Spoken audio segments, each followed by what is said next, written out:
Dievčatá a chlapci, ja vás vítam, ja som Vanessa a dneska vám tu budem robiť ten cosplay na Halloween.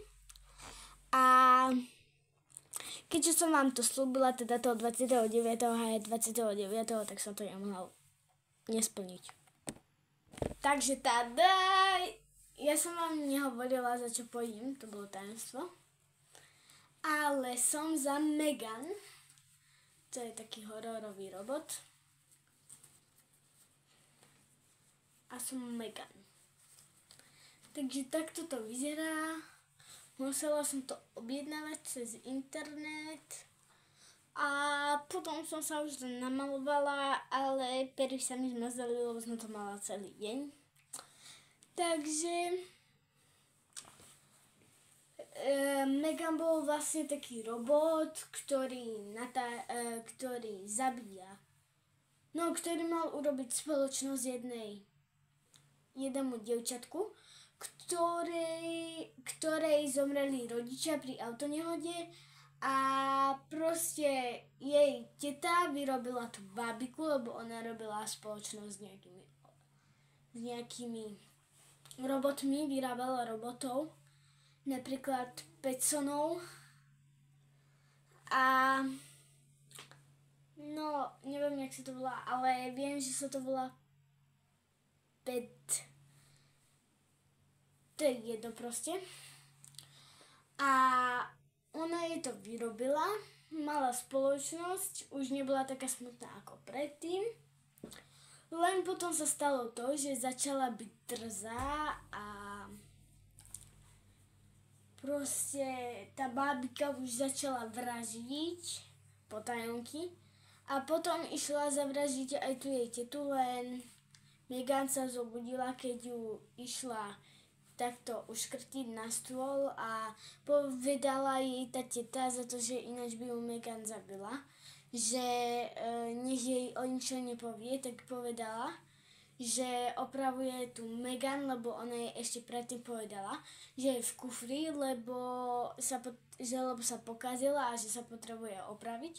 Takže ju opravovala. No, povedala, že ju opravovala. A proste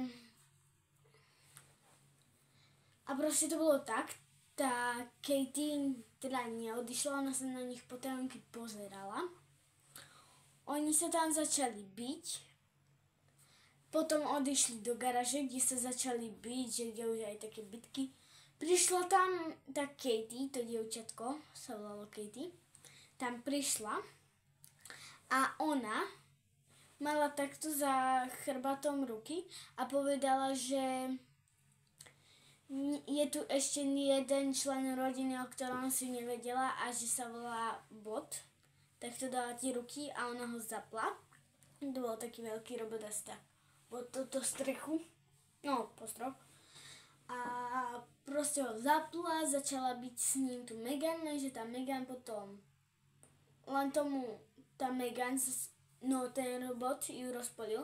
Podľa toho, čo ste robili s tými rukami, tak to ten robot robil. On ju rozpolil na polku, ten robot. A odhodil to. Lenže no, tá skriňa, ona predtým ešte tá Gemma, ktorá bola jej teta, ona zhodila tú skriňu aj toho robota, len ten robot potom ho tak Katie ovládla. A proste on sa šmykol o tú jej druhú polovicu, o tú jej spodnú polovicu, tak padol na tú Gemmu.